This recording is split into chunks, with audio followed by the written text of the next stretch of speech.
Tak já vám teďka po těch 4 dnech, co tady spolu trávíme, povím víc o tom, jak jsem se dostal ke svému životnímu stylu, kterým žiju a co z toho, co jsem zkoušel, fungovalo a co nefungovalo. Jaký tipy, triky a potom si připravíme několik lahodných jídel, který někdo z vás i sní, někdo z vás to odjede dřív, ale bude si o nich moc nechat zdát. Takže já jsem měl v životě několik úrazů a vždycky jsem se z nich dostal vlastníma silama. Doktoři mi moc nepomohli. Jednou jsem měl ve 14 krvácení do mozku a do té doby jsem byl génius, takže najednou mi přestal fungovat mozek, byl jsem ochrnutý a skoro slepej. Doktoři mi řekli, že mám v hlavě epilepsii a já jsem si pak říkal, dobrý, co s tím udělám? Jsem si řekl, OK, nebudu mít epilepsii. Tehdy jsem nevěděl vůbec nic o síle myšlenky. Prostě jsem měl myšlenku, byla silná. A po 2 letech na magnetické rezonanci, což je vyšetření mozku, už nebylo ložisko epilepsie.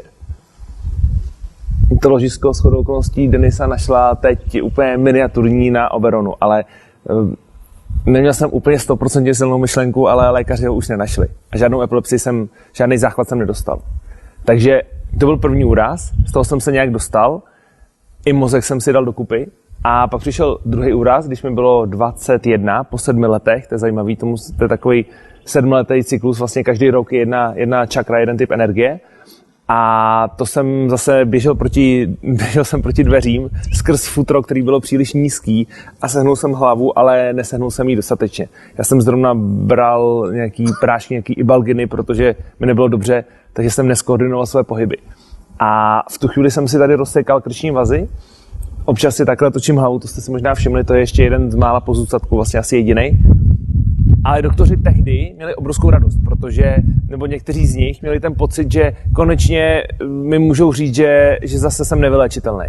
A já jsem po tom bouchnutí do hlavy přišel v podstatě, jako by se mi sklapnul deštník kolem hlavy. Najednou jsem si připadal, že nic nevnímám, že jsem uzavřený ve svojí bolavý, nafouknutý hlavě. A bylo to hodně zajímavý. Vlastně první rok, 2 jsem zvládnul nějak studovat, ale byl jsem úplně zoufalý. Byl jsem zralý na sebevraždu, protože mi prostě stále bola hlava a nebyl jsem schopný dělat nic víc, než jenom chodit do školy a ze školy. A pak jsem zjistil, že i když jsem byl bezradný případ z pohledu lékařů, takže když jsem byl v lázních, že mi velmi pomůže sednout si na kolo spinningový, dát si kolem krku ručník a šlapat na kole. Přišel jsem na to totálně intuitivně, prostě magořina, proč to neskusit. A zjistil jsem, že si tím prohřeju krk, že si tím okysličím mozek a celkově si vytvořím endorfíny. A tohle to mě dostalo do stavu, ve kterém jsem byl před tím úrazem. Třeba na 10 hodin. No a tak jsem to začal dělat každý den. A tím jsem najednou začal zase fungovat. Pak jsem se dostal na jeden prestižní program, měl jsem studovat do zahraničí a tam jsem jezdil každý den ráno na spinningovém kole v posilovně. A jednou jsem byl na výletě v Kolíně nad Rýnem v rámci toho studijního programu a najednou jsem viděl svého tátu, jak mu někdo sahá na srdce. A říkal jsem si, co se děje? Jsem v Kolíně nad Rýnem, krásný den, hrajou tady jazzoví pianisti u řeky a hrajou na trumpety další lidi a co, jako, what the fuck? A pak jsem si uvědomil, že tátu zrovna operujou něco s nadledvinkama. A půl hodiny potom mi volala máma, že táta už nežije, že se operace nepovedla a že se ho pokoušeli oživit přímou masáží srdce a že ani to nezafungovalo. No a já jsem v tu chvíli cítil, že se se mnou táta spojil. Já jsem i tu noc na ten den měl takovou velmi zvláštní, jsem vlastně vůbec nespal. Měli jsme s tátou takový dlouhý hovor předtím po telefonu, jak jsme si krásně pokecali a já jsem byl pak plný energie a já jsem si uvědomil, že táta mi něco předal a něco ještě předává a že jeho energie zůstala kolem mě. A já jsem ho cítil zhruba 1,5 měsíce. Pak jsem si vzpomněl v nějaký době na tibetskou knihu mrtvých, ve které se píše, že lidská duše, energie člověka je s náma ještě další zhruba 40 dní po smrti, tak mi to tak do sebe krásně zapadlo. A tehdy já jsem studoval prestižní manažerský program a budoval jsem si kariéru a říkal jsem si, jak budu pomocí Excelu, PowerPointu a svých komunikačních schopností řídit svět. A teď mi do toho přišlo tohleto, že prostě táta se mnou měsíc a půl komunikoval po své smrti.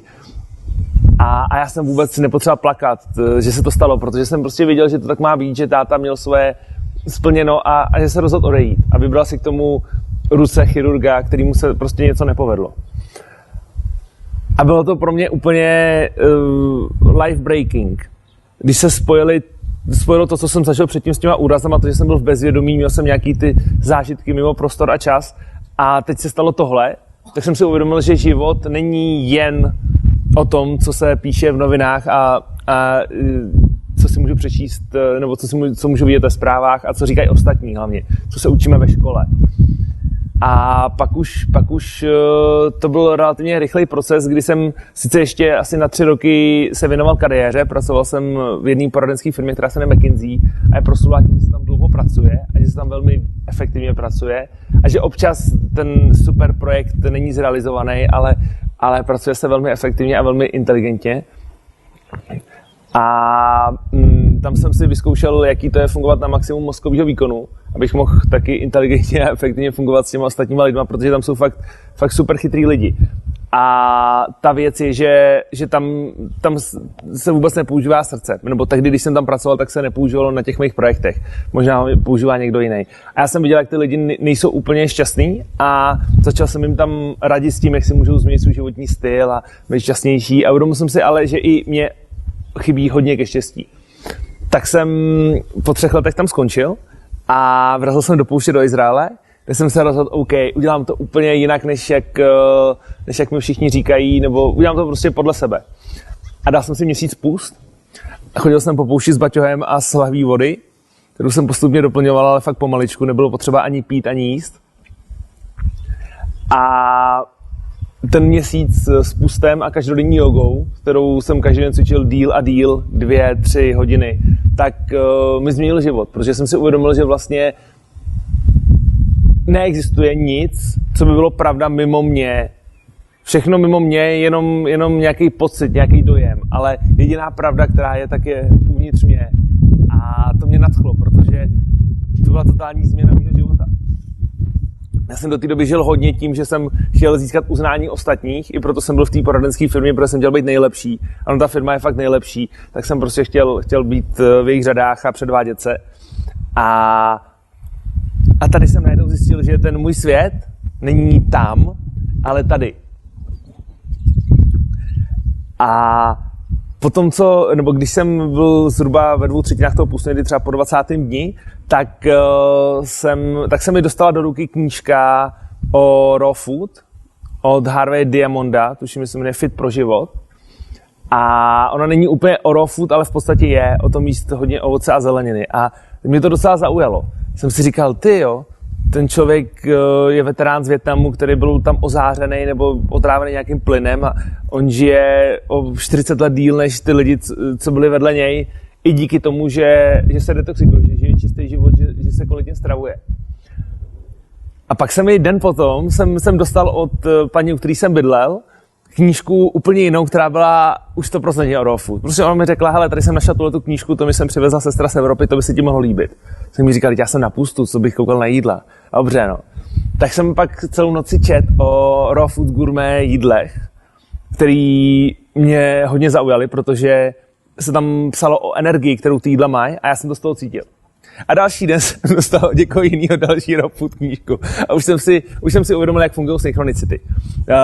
Dostal jsem knížku od Davida Wolfa, která shrnuje, jak vlastně, to je povídání, to nejsou obrázky s receptama, ale to je o tom, jak funguje naše tělo, jak funguje naše mysl, jak funguje celý svět a tak. A jsem si uvědomil, jak je to krásně sladěný s tím, jak já žiju. A jak chci žít. Takže, když jsem skončil půst, tak jsem začal s raw foodem. A během 2 dnů se objevil inzerát, nebo jsem dostal nějaký newsletter, že jedna americká šéfkuchařka Ross se přestěhovala do Izraele a chce si tam rozjet svůj vlastní biznis a hledá učedníka. jsem se stal na 7 dní učedníkem její kuchyni a po těch nějakých 7x12 hodinách jsem vlastně uměl úplně všechno z raw foodu, protože raw food je velmi jednoduchá příprava stravy. No a tehdy jsem byl nadšený z raw foodu, takže jsem se po nějaké době vrátil do Čech a začal tady dělat workshopy. Nebo tady, vlastně tady, skoro. A byl jsem takový typ člověka, který všem raw food podsouval, protože jsem z toho byl úplně totálně nadšený, kolik mám energie a jak mi to pročistilo mysl a podobně. Neuvědomoval jsem si, že na to má vliv mnohem víc faktorů. Já jsem prostě v tu chvíli viděl jenom ten raw food. Takže chvíli jsem z toho byl hotovej a zhruba po roce jsem takhle se vystřízlivěl, už jsem přestal jíst jenom raw food, už jsem si uvědomil, že život je mnohem bohatší, ale jedl jsem ho dál. Mezitím jsme založili fresh bedinky, takže jsem začal jíst konečně i bio raw food, což z začátku jsem nejedl.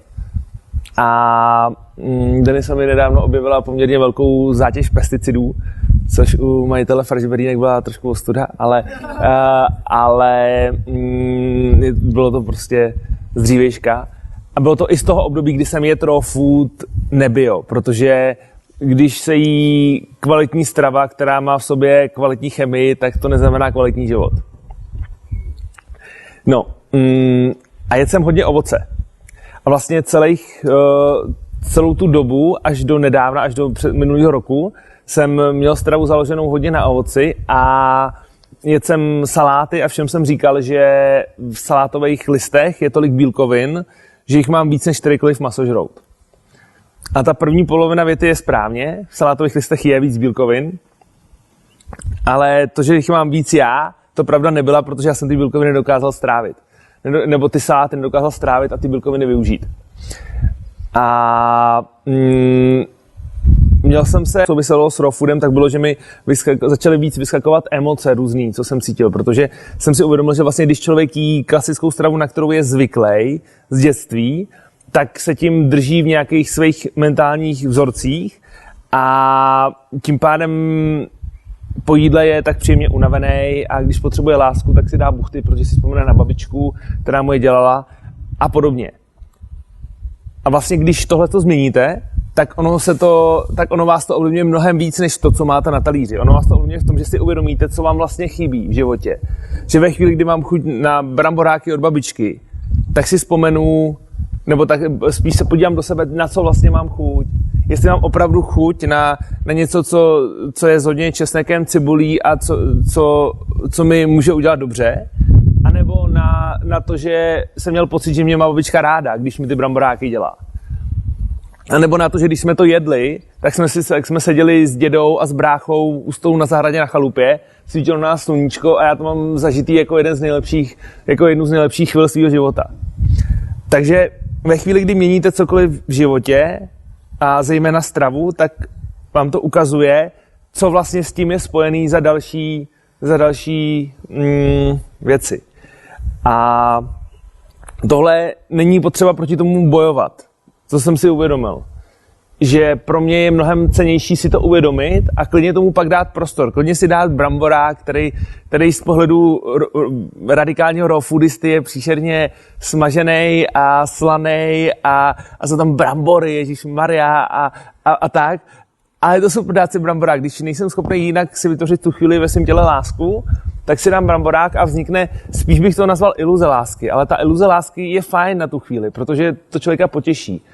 A je dobrý to vědět, že nám chybí láska. A že láska vlastně znamená sebeláska, protože zvenčí jsem zjistil, že mě nikdy žádná láska opravdu nepřijde. To, čemu já říkám láska, tak je to, co mám vevnitř, to, co se mi pak odráží. To znamená, že já když to vyšlu, tak to přijde zpátky, jo. Ale bez té lásky uvnitř nepřijde nic. Takže tohle jsem zjišťoval. A zjišťoval jsem, že je důležitý dýchat dobře, zhluboka, do břicha, sedět rovně, protože u toho člověk může líp dýchat. Zjistil jsem třeba, že jedna z věcí, když se člověk přejí, tak proč je potom unavený, tak je proto, že nemůže dýchat pořádně. Takže když se někdy přejíte a budete unavený a budete potřebovat třeba řídit nebo být bdělí, tak se soustřeďte na to, abyste seděli rovně, abyste se nestahovali za tím žaludkem plným a abyste dokázali, a soustřeďte se na dýchání. I když to třeba tomu žaludku nebude tak příjemný, tak vašemu mozku to příjemný rozhodně bude a příště už se třeba nepřejíte. Takže tohle to jsem zjistil. Zjistil jsem, že spánek je velmi zajímavá veličina a schopnost.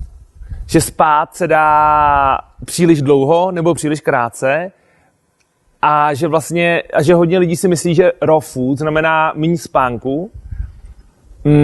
Nemusí to tak být, protože spánek odráží celý náš život a spánek odráží zejména stres, který prožíváme. A když se stresujeme tím, že jíme těžké jídlo, tak potom potřebujeme dlouho spát. Když se stresujeme tím, že jsme na někoho naštvaný, tak potom potřebujeme dlouho spát. A já třeba zjišťuju, že je pro mě super spát něco mezi 6,5 a 7,5 hodinama a v nějakých případech, třeba když je silný měsíc, což je zrovna teďka, tak mě stačí 5,5 hodin. A je to úplně individuální a často, když člověk přejde na nějakou lehčí stravu, tak krátkodobě spí výrazně míň, protože to jeho tělo je nadšený, takže už chce ráno skákat z postele, ale je dobrý vědět, že to nemusí být normál, že do toho normálu se dostanete po nějaký době. Kdy já jsem ten normál teďka přijal právě 6,5 až 7,5 a nesnažím se stávat dřív, protože to tělo potom není dostatečně odpočatý.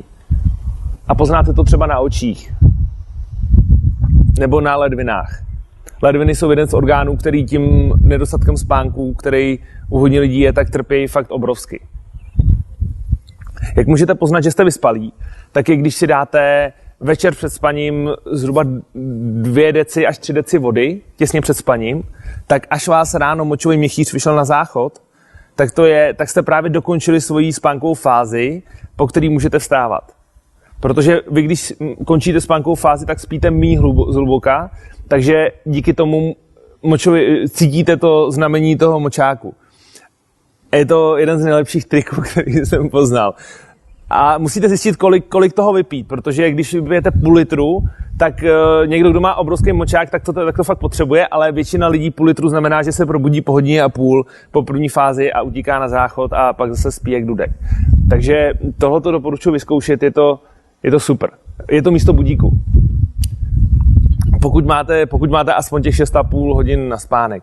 A fakt doporučuji si ten prostor vytvořit. Takže, co jsem zjistil, když jsem jedl hodně ovoce, tak je, že se mi vysílala slinivka břišní a začal jsem dostávat takový ty únavový stavy, takový ty hyperglykemický a jsem měl nějaký vyrážky na noze. Když jsem se na to podíval, tak jsem zjistil, že vlastně tak podobné vyrážky mají diabetici. Jsem si říkal, tak to teda dávám tomu svému tělu hodně zabrat. Já jsem si totiž říkal, že když hodně sportuju, jsem vždycky každý ráno běhal třeba hodinu, takže pak můžu vlastně celý den jíst ovoce, že potřebuji doplňovat, tomu se říká glykogeny. To jsou cukry, které jsou ve svalech a v játrech. Jenže pak jsem zjistil, že vlastně tělo není schopný ty glykogeny přebírací stravy ve větším množství díl než 1,5 - 2 hodiny po tom sportu. Že když jsem ráno sportoval, tak to, co jsem snědl k obědu a k večeři, tak už to moje tělo vstřebávalo, jako kdybych nesportoval. Prostě úplně normální rychlostí. A tím pádem většina z toho způsobila cukrový šok, prostě obrovskou špičku cukru nebo velké množství cukru v mojí krvi a to se tělu nelíbilo a silnice už vůbec ne. A tak jsem začal postupně tu stravu měnit, začal jsem přidávat, tehdy jsem ještě nevěděl, že netrávím dobře saláty. Tehdy jsem si myslel, že bílkovin mám dost. A měl jsem takový roztěkaný myšlení a těžko se mi řídilo firmu, která už narostla docela dobře a nedokázal jsem se příliš soustředit. A nedokázal jsem si udržet vedle sebe žádnou ženu. To bylo taky zajímavý. Teď, když se na to podívám zpětně, tak jsem měl hodně ženské energie, neměl jsem tolik mužský. A pak jsem začal postupně přidávat zeleninu do své stravy, ubírat ovoce. Na nějakou dobu jsem dokonce ovoce úplně vysadil. Tomu se říká ketóza, že se člověk dostane do stavu, kdy vlastně využívá přímo energii, kalorie z tuků místo aby využíval kalorie z cukrů, to znamená cukry jsou jednoduchý cukry v ovoci nebo v čaji nebo tak, a nebo složený cukry, které jsou v rýži a v bramborách a v pečivu. Takže já jsem místo toho nejet žádný cukry a jedl jsem jenom zeleninu, ve který je trošička cukru, ale málo, a jedl jsem hodně ořechů. A teď jsem najednou zjistil, že můj mozek začal fungovat jinak a začal jsem se víc uzemňovat, líp soustředit a líp cítit. Při sportu jsem byl méně výbušnej. To znamená, takový ty moje intervalový tréninky, kdy jsem třeba 500 metrů běžel, pak 500 metrů šel a pak 500 metrů běžel, tak ty běhy byly pomalejší. Ale postupně se zrychlovaly. Asi bych se dostal na původní výkonnost, ale chvíli by to trvalo. Já jsem to zkoušel měsíc zhruba, bylo to zajímavé.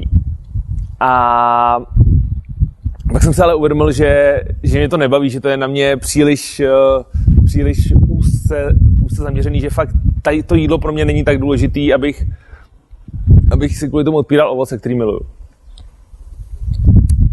Ale byl to výborný pokus. A pak jsem se dostal teda k tomu, že jsem si tu dietu vyvážil, že jsem začal jíst trošku ovoce, zejména ráno a dopoledne a k obědu. A potom už hlavně slaný, saláty.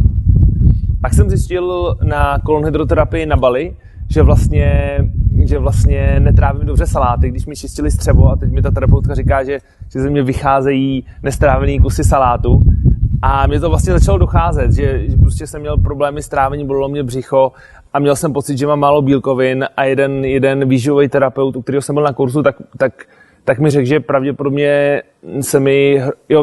já jsem totiž zjistil, že se mi hromadí viscerální tuk, což je takový ten vnitroorgánový, že vlastně pod kůží mám úplně minimum tuku, a jako vrcholový sportovec v podstatě, ale někde uvnitř, což nebylo zvenku vidět, takže mám prostě asi 8% z tělesné váhy tuk. Tak jsem si říkal, kde to je všechno, mám to v hlavě, nebo co se děje. A pak právě, když jsem se na to ptal jednoho hodně šikovného výživového odborníka, tak on mi řekl, že tohleto on zná u lidí, kteří mají málo bílkovin. A mi se to tak nějak začínalo propojovat, a pak jsem si četl knížku od Tima Ferrise, jestli ho znáte, napsal 4hodinový pracovní týden a 4hodinový tělo. Tak jsem si četl právě to 4hodinový tělo, který mě hodně inspirovalo. A tam jsem si přečetl jednu věc, že psal, že čím víc jí bílkovin, tím víc se cítí jako chlap a tím víc i přitahuje ženy a prostě má v sobě tu mužskost. A já jsem si uvědomil, že tohleto přesně mě v posledních letech chybělo. A tak se mi to propojilo všechno dohromady. Třeba ty trávení salátů, který mají být nejlepší zdroj bílkovin, to, že mám viscerální tuk, a to, že mi nefungovaly tolik vztahy se ženama. A pak ještě se tam přidala jedna věc, a to je právě ta kolísající hladina cukru v krvi, což vlastně bílkoviny způsobují to, že člověk má vyrovnanější cukr v krvi. Vlastně diabetici jedí bílkoviny proto, aby měli co nejvyváženější cukr. No, takže z těch 4 důvodů jsem si uvědomil, že něco s těmi bílkovinama nefunguje, a začal jsem přímo jíst raw vegan proteiny, což jsou prášky Sun Warrior, nebo teďka mám Health Force Warrior, a jsou to prášky z rýže a z nakličených rýže, z brusinek a z hrachu a z dalších různých, i z konopního semínka. A nebo spirulina a chlorela jsou taky v podstatě ze 70% proteiny. A tohle to mě začalo dostávat víc k zemi, k té jistotě, k té síle a k rozhodnosti. I když jsem to míchal s ovocem, tak stále takhle to ovoce šlo konzumovat. A tohle to mě teda přidalo hodně moc do života. Co mě dalšího přidalo hodně moc do života, když jsem ve 4hodinovém těle čet, že kolem každého jídla ten Tim Ferriss dělá nějakou aktivitu pohybu, 1,5 minuty, 2 minuty, protože tím se rozpumpuje v těle metabolismus a produkujeme ve svalech látku, která se jmenuje GLUT4. GLUT4 je velmi důležitý, eliminuje únavu z jídla. A to je dokonalý. To je prostě něco, co podle mě většina lidí chce, i když někdo chce být po jídle unavený, aby měl takovou tu hodinku klídku, ale pro většinu lidí je super, když vědí, že se můžou najíst. A i když to je vařený, tak stále to pomůže k tomu, aby člověk byl méně unavený. A když to je raw food, tak to úplně tu únavu odbourá. Takže vřele doporučuji před nebo po jídle minutu a půl dělat dřepy, kliky, nebo takhle třeba ten Tim Ferriss sebou nosí gumu, takovou tu natahovací a takhle cvičí, vždycky jde na záchod, když někam do restaurace a takhle se tam cvičí. Takže možností je hodně. A tím pádem to vysvětluje pro mě, proč jsem po snídani, když jsem chodil ráno běhat, nebyl vůbec unavený, proč mě to prostě nabilo, protože jsem byl čerstvě vyběhaný, ten metabolismus byl nastartovaný, takže já jsem všechno to ovoce využil do těch glykogenů. Ale oběd, večeře a tak dál už mě unavovali. No, takže to jsou takové vychytávky. Jak vypadá dneska můj den, tak já si ráno dám vodu s citronem. Vodu s citronem piju hodně, v podstatě teďka už nepiju normální vodu, protože mi ten citron zachutnal. Takže spotřebuju tak, nevím, 3 kg citronů za týden. A doporučuji biocitrony, protože oni jsou mnohem víc působí zásaditě na organismus, je tam víc minerálů v nich. Takže takhle začnu. Občas si do toho nakapu nějaký roztoky od Denisy. Ale to je individuální věc. Potom roztoky od Denisy, to je třeba ořešák, no. Výluch z bylin, no. Přesně tak. Antiparazitikum. Občas tam přidám nějakou zásaditou směs a tak. Každopádně, to je začátek, pak si dám hodně pohybu. Ráno většinou skáču, zhruba 30 minut, chvíli s rukama nahoře, jako jsme skákali dneska při dynamické meditaci, chvíli s rukama dole, těch 30 minut už je hodně na to s rukama nahoře. A někdy si jdu zaběhat a pak si většinou, když skáču, tak si dám ještě potom ashtanga jogu, zhruba 40 minut. Potom přichází čas na první jídlo a to je džus. Udělám si tak 3/4 litru mrkvového džusu, do kterého přidávám řapíkatý celer, taky oštěvený. A potom tam přidávám chlorelu, spirulínu a greener grass. Greener grass je směs bylinek sušených, něco jako mladý ječmen, ale jich tam víc. Je tam ještě mladá pšenice, je tam pampeliška a ještě nějaký další 3 nebo 4. Do tohohle přidám kapku olivového oleje a citron, zašejkuju a piju. Je to boží.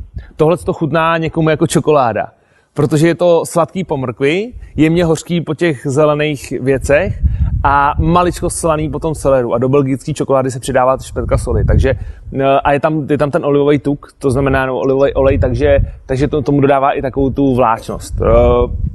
Super snídaně. Tohle vypiju zhruba těch 3/4 litru, postupně třeba 20-25 minut to piju a už u toho něco klidně dělám. Prostě si užívám den jako takovej, nebo si to vezmu sebou, když někam vyrážím. Zhruba 2 hodiny potom nepotřebuji nic jíst a potom buď mám s sebou, nebo když pracuji doma, protože mám kancelář doma teď, tak si připravím smoothie, kde použiju hlavně mladý kokos, jak vodu, tak maso a to si budeme vlastně dělat mojí snídaní za chvilku. Nebo snídaní. Vlastně první hmotný jídlo a on je to vlastně oběd. A dávám tam hodně superfoods, dávám tam celer řapíkatej, je to na sladko, ale je tam třeba čokoláda, celer řapíkatým je skvělá. Používám kakaovou pastu, což je vlastně dohromady kakaový prášek, kakaový máslo, takže je tam jak ta chuť čokolády v tom prášku, tak ten tuk v podobě toho másla. A tuky jsou skvělý, jinak by the way, jak se říká, že by se mělo jíst netučný jídla nebo tak je to nesmysl. Pro určitý typy lidí, jako jsem třeba já, tak moje tělesná konstituce je, že jsem hodně štíhlej a spíš jsem tvořivej a spíš jsem méně soustředěnej. To jsou moje základní vlastnosti a to znamená, že jsem váta podle indické stravy a takový, nebo podle ayurvédy. A pro takovýhle typ člověka, jako jsem já, tak nebo pro mě osobně je vhodný jíst dostatek tuků, aby mě uzemnili, propojili se zemí. Tak. Takže takhle si umixuju směs, přidám tam banány a citron a třeba špetku soli a třeba vanilku a třeba durian nebo ne, různě. A často různý semínka ještě, takže chia semínka namočený nebo sezamový semínka nebo cashew ořechy. A pak to rozmixuju a přidám tam kokosový maso a rozmixuju už jenom maličko, aby tam byly kousky toho kokosového masa. A tohodle s ním třeba tak litr. Ono je z toho hodně vody. To znamená, že já skoro nepiju přes den. Já piju třeba litr vody denně a to jsem měl trošku problém při detoxikaci, kterou vytvořila ten plán Denisa, tak ona je zvyklá, že ty klienti pijou hodně vody a ono je to potřeba. A já nejsem zvyklý tolik pít vodu, protože to normálně fakt nepotřebuju. Tak mě pak bolela hlava, nebylo mi dobře, byl jsem nateklej, tak jsem pak musel začít víc pít vodu. Ale nedošlo mi to, že to je zrovna vodou. Ale jinak v běžném životě mám vody fakt dostatek, když piju litr denně, protože ten juice ráno je 30 litrů vlastně vody a potom ten oběd je z toho kila je zhruba 700 ml vody a potom mám tak na 4-5 hodin fakt syto a pak si dám velký salát. Saláty si dělám 3 dny dopředu. Když používáte kvalitní zeleninu, která je čerstvá a nekrájíte ji kovem, to znamená, buď máte keramický nůž, nebo to trháte a ještě to zakapete citronem a přidáte tam kysaný zelí a dobře to zavřete. Ideálně to ještě zavakuujete, jo? To jsou takový ty vakuovací nádoby s pumpičkou. Tak potom máte jistotu, že na 3 dny si připravíte salát, což je obrovská vychytávka. Protože díky tomu můžete ušetřit velké množství času tím, že si připravujete hero jídla, protože nemusíte každý den něco vařit. Tomu si umixujete dressing, ten může být taky na 3 dny. Můžete si klidně obden dělat jiný, takže to pak různě střídáte, mícháte. My většinou máme doma 2 různý dressingy. Takže k večeři si připravím salát a je mi hej. A z toho salátu mám zase nějakých 70% vodu. Co je důležité, je, že teď jsem schopný ty saláty líp strávit, to cítím. A je to právě proto, že jsem si prošel tou detoxikací u Denisy. Protože tam vlastně, já jsem zjistil, že jsem měl tasemnici ve střevech a i v jiných místech v těle a motolice v játrech, takže nebyli schopni zpracovat tuky zase ty játra tak dobře a tak dál. Takže potom, co se tohleto změnilo, tak se mi výrazně zlepšila absorpce. Úplně cítím, co se mnou dělají ty jídla. Předtím jsem to cítil míň, i když jsem měl pocit, že to cítím úplně maximálně, tak teď to cítím víc. Takže vlastně doporučuji fakt každému, kdo chce jíst raw food, to znamená jídla, které mají velký energetický potenciál, tak aby byl detoxikovaný. Protože teprve potom cítím, co všechno to se mnou dělá. No, takže večer si dám třeba kolem 5. 6. velký salát, zase s ním toho klidně kilo. Je to hlavně voda. Je potřeba dobře kousat, zejména ten salát. A pak už vlastně večer jenom piju. Tady jsem maličko mimo svůj režim, protože jíme pozdějc a navíc je tady taková škála věcí, který rád ochutnávám, že tomu tělu nedopřávám tolik klidu na trávení a takový prosté mezi jídlami, jaký by si zasloužilo, ale krátkodobě to je úplně v pohodě. Každopádně dlouhodobě je dobrý poslouchat svůj hlad a ten já tady ne vždycky mám, protože prostě už to vidím a chci jíst očima, ale v žaludku ještě nekručí. Večer pak už jenom piju vodu s citronem a mám se dobře. Pro spánek náš je důležitý chodit spát s prázdným žaludkem. Pak spíme mnohem hloubějc. Naopak, když jdeme spát s plným žaludkem, tak usneme hned, protože jsme tak praštěný, ale spíme méně hluboko, spíme mělce. To je takový ten rozdíl. Rychle usnu, ale neužiju si to, anebo bude mi to třeba chvíli trvat, protože mi bude kručet v břiše a já to budu chtít zahnat nějak, budu počítat ovečky, ale potom budu spát fakt hluboko a ten mozek se zpomalí pod alfa vlny, na theta vlny nebo dokonce na delta vlny, ale takhle jako jsou spíš mniši než já. A čím více mám zpomalý mozek během spánku, tím kratší jsou fáze a tím méně jich potřebujete. A fáze trvají zhruba 1,5 hodiny a to je právě to, kdy se ráno probudíte, když vám skončí nějaká 5. fáze plus minus a vy máte třeba i plnější močový měchýř. Tak, jaký suroviny, jaký je čas? Jo, máme dobrý čas. Jaký suroviny teda používám pro své jídla, tak je to kromě ovoce a zeleniny, tak používám hodně koření a hodně mě to s tím baví. Nepoužíváme zdaleka do všech jídel, ale přijde mi to absolutní vychytávka v jídlech koření, protože ta chuť je prostě intenzivní. A třeba garam masala nebo thajský curry nebo vanilka pravá, to jsou boží věci. A většina raw foodistů to nepoužívá, protože je to hodně intenzivní, ale mě to prostě baví. Takže si kořením život. Potom používám dost superfoods. Superfoods jsou potraviny, které mají v sobě mnohem větší koncentraci živin než jiné potraviny. A často ty superfoods, často by nám stačily 3-4 různý superfoods na to, aby jsme získali všechny živiny pro náš život. Na druhou stranu superfoods jsou dražší, jsou často z dovozu a ne vždycky člověk po nich intuitivně sáhne. Jako když vidíte někde banán a vedle něj spirulínu, tak si spíš vyberete ten banán. Nebo ještě k tomu jabko, tak si třeba vyberete ještě to jabko. A už ne vůbec tu spirulínu. Ale dá se s tím výborně pracovat. Pro mě spirulina je fakt skvělý zdroj bílkovin. Je dobrý vědět, že není nutný jíst superfood, že jsou lidi, kteří jedí jenom to, co roste v Čechách a klidně jenom ty raw věci. Jsou na pohance a na kysaném zelí a na jabkách a na cibuli a tak.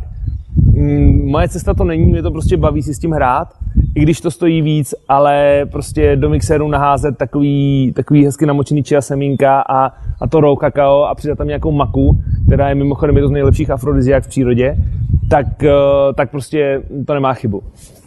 Pro mě. Takže potom používám hodně ořechů a semínek a olejů sezamovej, slunečnicovej, olivovej, kokosovej. Kokosový olej je skvělý v tom, že má kratší řetězce tukových kyselin.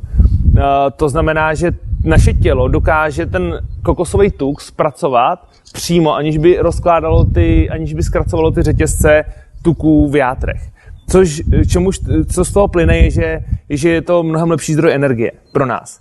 A že vlastně nějaký lidi, který mají problém s trávením tuků, takže se jim doporučuje jíst jenom kokosový olej. Tak, jak připravuju jídla, takže jídla připravuju jednak teda tak, že jim ovoce a zeleninu v celku, že třeba dostanu chuť někdy na salát, tak si prostě schroupu salát, nebo někdy dostanu chuť na jabko. Potom hodně odšťavňuju většinou jednou denně, anebo když přijde návštěva, tak prostě šťavíme o 106 třeba celý den. Mixuju zejména polívky slaný. Polívky slaný znamená totéž co dressingy nebo nějaký slaný sýry. Vždycky to záleží jenom na tom, kolik tam dáte vody. Když tam dáte málo vody, tak vlastně vznikne cashew sýr, třeba indický. Když tam dáte víc vody, tak z toho máte dressing, a když tam dáte ještě víc vody, tak z toho máte polívku. A když mixujete něco úplně do hladka, tak je to velmi chuťově propojený, ta chuť je fakt bohatá, ale je to nudný, protože je to krém, kterým celý chutná stejně a nekřupe tam nic. Zatímco když tam přidáte něco těsně před rozmixováním a rozmixujete to jenom na hrubo, třeba rozinky nebo kokosový maso nebo kousky celeru zapíkatýho, ať už to je slaný nebo sladký, tak vám to pak křupe a je to super. Takže zajímavá kombinace něco rozmixovat úplně najemno a něco tam pak přihodit rozmixovat na hrubo. Když máte horší mixér, tak je to tak, že máte vlastně všechno namixované na hrubo, což znamená, že nemáte nikdy tu chuť úplně zjemněnou, úplně propojenou. Což je taky škoda, ale zase lepší mít horší mixér, než nemít žádnej. Potom, co často používám, tak je spiralizér, to jste asi tady viděli ty špagety různý, tak špagety se dají třeba z jablek, nebo z řepy, nebo z řetkve daikon, nebo z petržele, z pastyňáku, z batátů jsou skvělý špagety. A z cukety, jasně, z okurky a tak. A z mrkve, nevím, jestli jsem říkal. Každopádně ty špagety jsou skvělý zejména, když je na chvilku namarinujete, to znamená zalijete troškou oleje a špetkou soli a tak je trošku promnete a potom třeba po hodině je promijete. Tak oni zjemnějí, pustí trošku vody a jsou mnohem podobnější klasickým špagetám. Je to fakt boží. To hodně doporučuji. No, potom teda jím hodně saláty. Saláty dělám tak bohatý, že vlastně každý z nich je skoro stejný, protože tam dám úplně všechno, co mám doma. A přitom každý z nich je jiný, protože každý sous to jiný. Tím jak vždycky si vezmu, někdy tam je vlašák, oliva a kus čerry rajčátka, jindy tam je paprika, kysaný zelí a ten pech. Takže salátujím fakt hodně a jak jsem říkal, má smysl je připravovat nějakou dobu dopředu. No, protože si ušetříš hodně času, že vlastně, ne, výživově je to jedno, výživově je to o trošku horší, že prostě ono ti nějaký živiny odcházejí, ale když to máš dobře chlazený a krájíš to tím keramickým nožem nebo to tráš v ruce, tak neodjde skoro nic. Ale pro mě je důležitý ten čas, protože já chci přípravu jídel strávit zhruba 30-35 minut denně, to je můj cíl, že jídlo není cíl mýho života, ale jídlo je energie pro ten život. Takže abych měl dost energie v tom životě a dost času na ten život, tak to prostě potřebuji nějak zkombinovat. A na to je super dělat si ty saláty 3 dny dopředu. Občas se stane, že už druhý den ho dojím, že prostě mám hlad, A jinak vím, že ta životnost takováhle je. A většinou s tím funguju. No, co dál se dá dělat, tak se dá klíčit. Vy si můžete v různých mističkách nebo nádobách nebo pytlíčcích klíčit jak luštěniny, který někomu chutná, někomu ne, někomu to nedělá vůbec dobře jíst syrový luštěniny, ale dá se třeba z naklíčený cizrny udělat podle mě úplně nejlepší humus na světě. Ale jsou lidi, třeba nevím, jestli tady je Péťa Mládková někde, tý to vůbec nechutná. Takže prostě různě každému chutná něco jiného. Dají se klíčit bylinky, dá se klíčit třeba zelenina typu řetkvičky nebo hořčice nebo brokolice. A ty mini klíčky mají v sobě obrovský potenciál energetický. Klíčky brokolice mají v sobě asi 100krát víc protirakovinných látek než brokolice jako celá. Vlastně mají v sobě to samý, jenom to odpovídá té velké brokolici a je to všechno v tom jednom malém klíčku. Takže je to fakt zajímavý a je to i intenzivní chuťově. Semínka brokolice se dají klíčit, ale je potřeba koupit, dají se koupit a jedna firma jmenuje se HappyEat.cz a to je můj dodavatel, od těch si kupuju a mají super semínka. Semínka na klíčení jsou jiný než semínka na pěstování v zahradě, protože vy potřebujete, aby vám vyklíčil 99,99% semínek, protože od jednoho jediného semínka vám začne hnít a plesnivět. A zatímco do zahrady, do půdy, člověk kupuje semínka, které mají klíčivost třeba jenom 90%, jsou méně kvalitní, protože v té půdě se ztratí 1-2 semínka, které schnijou. Takže ke klíčení používat jenom semínka ke klíčení, které jsou dražší, někdy třeba trojnásobně, ale mají mnohem vyšší kvalitu. Doporučuji. A doporučuji biosemínka a non-GMO, protože jinak byste si místo brokolice mohli dávat takový vlastně na půl květách. Tak, co dál? Fermentace.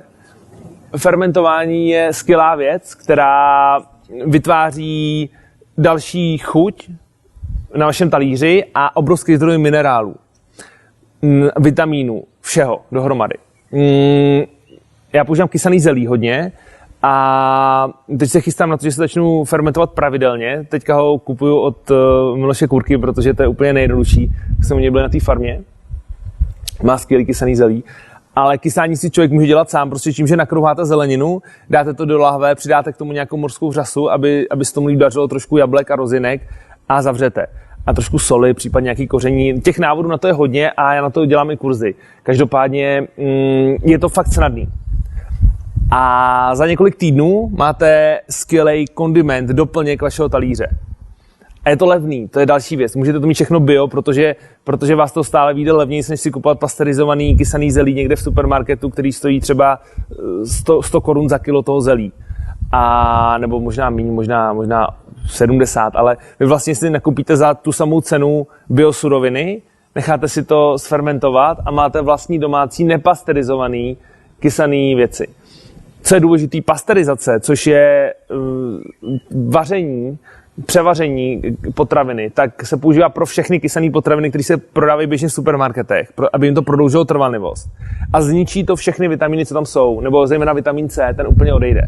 Takže když někdo jí kysaný zelí, protože je zdravý a koupí si ho v supermarketu nebo si dá v restauraci s knedlíkem a s masem, tak to zelí v sobě nemá vitamin C. Je dobrý. Může být přislazený cukrem a fakt to udělá hezký doplněk k tomu jídlu, ale rozhodně to nepomůže naší obranné schopnosti. Tak, co dál používám, to jsem objevil nedávno. Marinování. Zjistil jsem, že se dá skvěle marinovat ve vakuovacích nádobách. Si znáte takový ty, co se pumpičkou tam tu vyčerpá vzduch. Stojí 200-300 korun. A tyhle ty nádoby umožňují, aby brokolice nebo tempeh nebo cuketa nebo lilek velmi rychle, řádově během 2-3 hodin, vtáhli chuť marinády, kterou vy tam do nich pustíte. To my si za chvilku uděláme a uvidíte, jak je to fakt intenzivní. To je prostě boží zážitek. Mít brokolici, která chutná napůl jako brokolice, ale jenom napůl a z druhé půlky jako indická lahůdka nebo italská lahůdka. Prostě cítíte z tohoto koření a třeba tu tamary. Uděláme si marinádu, takže vám ukážu, co všechno do ní dát. Hodně to doporučuji, fakt to výrazně obohacuje ten váš talíř a zároveň to láká lidi, kteří vůbec nejsou zvyklí jíst raw food, protože někdo řekne, že ta brokolice chutná jako maso, to je divný. Brokolice shodou okolností je další skvělý zdroj bílkovin. Obrovský zdroj bílkovin. Takže čím víc brokolice budete jíst, tím budete uzemnější a rozhodnější a budete mít stabilnější hladinu cukru a budete mít méně viscerálních tuků. Brokolice se dá i šťavit. Já jsem si nějakou dobu šťavil s mrkví, ale pak jsem zjistil, že po ní mám větry, že je potřeba přidávat citron, protože brokolice v sobě má hodně oxalické kyseliny a tu neutralizuje citron. Takže když si šťavíte brokolici, která je jemně sladká, tak když je kvalitní a čerstvá, tak potom přidávejte citron, hodně citronu. Potom, co používám dál, je sušička, dehydratuju krekery různý a banánový placky a sezamový chleby. Dělám je poměrně tlustý, takže to fakt, prostě to není křupavý, je to takový spíš chlebózní a mňamózní. A po nějaký době to začíná jemně fermentovat, ale ne tak, že byste cítili bublinky na jazyku, jako když sníte nějaký těžce sfermentovaný mango nebo něco jiného sfermentovaného, ale prostě cítíte z toho takový ten kvásek, ten život. Takže do toho dávám vlákninu ze zeleniny, kterou odšťavím.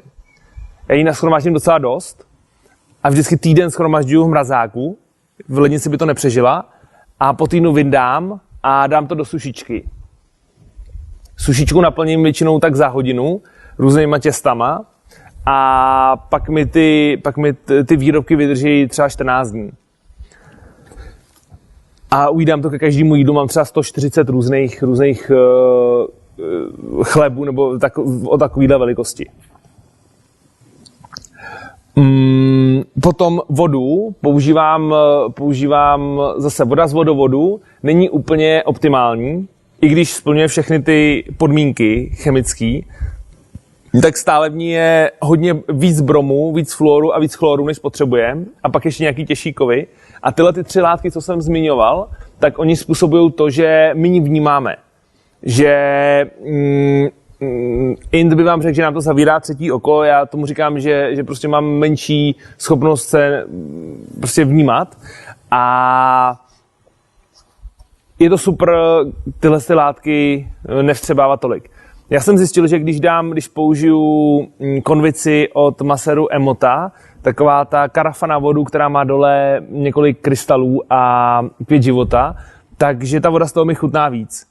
A že mi to potom nemění vnímání. Takže buď tam už ten brom, chlor a fluor není, protože se vypařejí do vzduchu, já to tam nechám tak 20 minut, anebo tam jsou, ale mají nějakou změněnou funkčnost, nevážou se na moje tělo, nevím co. Prostě z té vody mi je výrazně líp. Tak jsem to pořídil i do freshberínek, ale tam to lidi tolik neoceňovali, protože prostě jim to přišlo podobný, jako ta klasická voda. Co, tam je dole nějaký filtr? Ne, právě že tam není vůbec žádný filtr. To je to zajímavé. Tam jsou dole jenom krystaly, které do té vody posílají svou energii. Naházíš nějak? Tam jsou přímo v té karafě jsou zabudovaný. A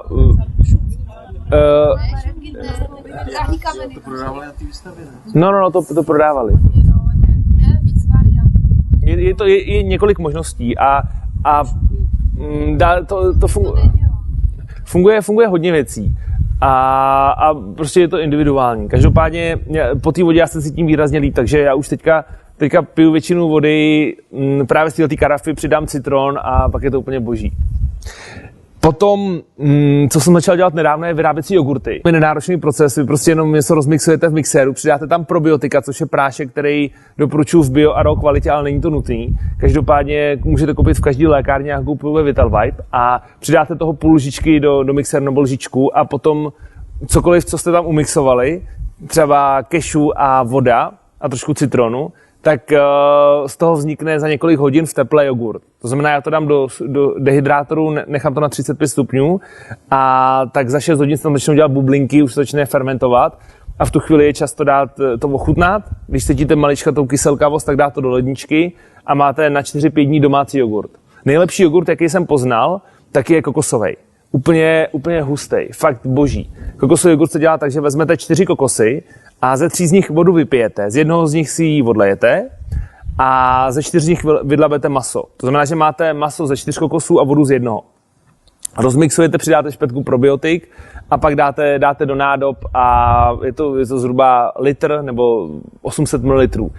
Tohle to dáte do nádob a necháte to v teple po 6 až 9 hodin. A je to prostě super.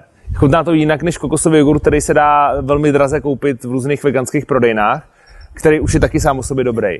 Ale tenhle je prostě nejlepší na světě pro mě. Co ještě používám, tak teda mrazím vlákninu, to už jsem říkal, potom si dělám zmrzliny, tím, že buď zmrazím banány na kroužky malý a potom je rozmixuju v mixéru s něčím nebo protlačím odšťavňovačem, tím šnekovitým. Z toho je super zmrzlina, už jen tak, prostě jenom banán. A nebo případně udělám nějakou směs v mixéru, cokoliv dobrýho, jakýkoliv krém a pak ho dám zmrazit a z toho vznikne polárkový dort. A pak ještě jedna vychytávka, co používám, se jmenuje spinner a do toho dávám saláty, potom co je umeju, když mají na sobě nějakou vodu, otočím to ve spinneru párkrát a ono to z nich vytřepe veškerou vodu. Tohle, co se hodí zejména, když ten salát si uchovat díl, protože pak ta voda zbytečně snižuje trvanlivost. Tak a pár vychytávek je jednak vědět, že máme v těle nějakou acidobazickou rovnováhu, kdy my čím jsme zdravější, tím víc jsme zásaditý a máme zásaditý pH našich tělesných tekutin a tkání. Je třeba tohleto pH, i když jsem jedl super zdravě, tak mi vyšlo 5,5, což je poměrně kyselý pH a bylo to díky parazitům. To bylo v době, kdy jsem ty parazity měl hodně aktivní. A pak ve chvíli, kdy jsem je pomocí plazmového generátoru sundal, tak to pH se zvýšilo. Dá se to měřit tím, že si třeba počuráte lakmusový papírek nebo tak. Ideálně kolem 7. Ideálně kolem 7. A člověk, který je hodně vymeditovaný, tak údajně může mít 7,5. Nevím. Já jsem... 7,34 je hodnota krve. pH, ta se nesmí měnit, neměla by se měnit a když začne kyselost té krve, tak to lidi poznají, že mě fakt zle a bere si to z kostí, to tělo. A kyselost můžete mít i z psychiky, jo, překyselení. A jinak, když hodně budete pít, tak budete mít lakmusový papírek poměrně dobrý, ale tkáňové pH je o vnitřním pH, které je v orgánech. Podle toho, jak jíte. A většina raw food a lidi, co jedí hodně ovoce a zeleniny, tak mají výborné tkáňové pH. To je zásadní. No? Když nemají parazity, to je ta věc, protože paraziti vylučují toxiny do těla a prostě těch jasně fakt hodně. No, takže pH je jedna věc a o pH se dneska hodně mluví a v podstatě to neznamená nic víc než to, jestli se cítíte dobře, což je zásaditý pH, nebo se cítíte špatně. A vlastně všechno, co vám vede k tomu, abyste se cítili dobře, tak vám zároveň zvyšuje to pH, to znamená, že kvalitní jídlo, uvolněnost, vyvážený sport, láska, dobrý dýchání, dobrý spánek. Všechno tohle to vede k tomu, že vlastně máte zásaditější pH. A... se plísně. To je dost zásadní, protože plísně ničí imunitu. A dochází k výborné obnově buňek. Jo, jinými slovy, to, co sníte, strávíte správným způsobem a uloží se to tím správným způsobem do tkání. Když je to kyselé, když je to tělo jakoby nedetoxikované v tom střevu, tak vlastně tam se množí bakterie a plísně a vytvoří vám to záněty, že jo, v těle. Jo? Že to je dost zásadní pro celý zdraví. Vlastně... A do konce života, tak můžete žít 140 let. No, klidně i víc. Právě, že vlastně v těle nemá žádná nemoc prostor, rakovina, nic, když máte dostatečně vysoký pH. A jedna moje kamarádka se takhle zbavila těžkého zánětu močových cest, že prostě si cíleně zvyšovala své pH. To znamená, že týden pila jenom grepovou šťávu a týden potom se pila něco jiného. A udělala si to tak, aby fakt měla ty kroky, meditovala a čistila se ještě dalšíma metodama. A fakt ten zánět močových cest těžký, který se jinak léčí drsnýma antibiotikama, a na to nechtěla, protože pro ní ten zánět močových cest znamenal ukončování vztahu s jedním mužem a tím pádem chtěla ten vztah ukončit, aby opravdu odešel z těla, ne aby to ubila těma antibiotikama, tak ona si prošla tímhletím procesem a udělala to fakt skvěle. Tak. Další věc, další vlastnost stravy je, že nás může uzemňovat nebo nám může dávat křídla.